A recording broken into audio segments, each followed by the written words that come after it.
Hello, it's Joanne Fedler here, and I want to tell you about my new book, Unbecoming. It's about a woman who finds herself in midlife at a crisis point in her marriage and in her writing career, where she is suffering from crippling writer's block and also having just raised two young adult children who have made decisions that she simply cannot understand.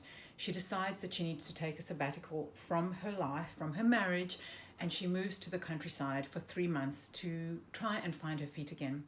And during this time, she bumps into an old friend from when her children were really small, and this friend is just become a widow. And she invites the main character to come on a walk with her into the wild on a sacred silent walk. And these words, sacred and silent, really resonate. And so the main character, Joe, goes on the silent walk with a group of her friend Fiona's friends, and they walk through the landscape.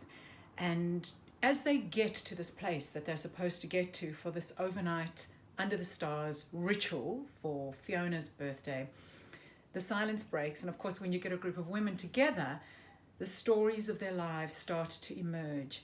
And every single woman is holding an unimaginable loss. Every single one is grappling with something that she doesn't quite understand.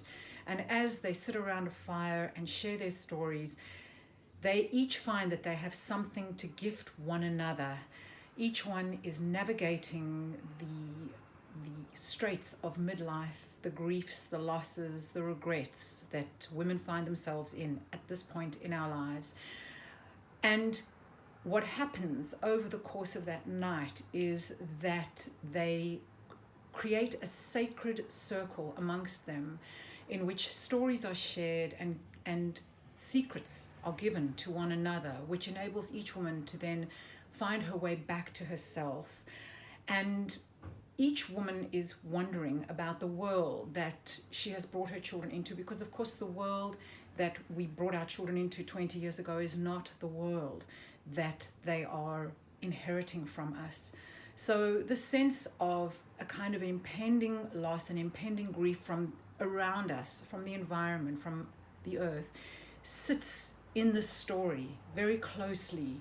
And even though each woman can confront that reality, she also is able to find little shafts of light and beauty that shine through, whether it is tasting an exquisite morsel of food that someone has lovingly cooked from her tradition, handed down by her mother, or laughing hysterically at an inappropriate comment that somebody makes, or simply trying to empty your bladder without splashing on your shoes or wetting your undies.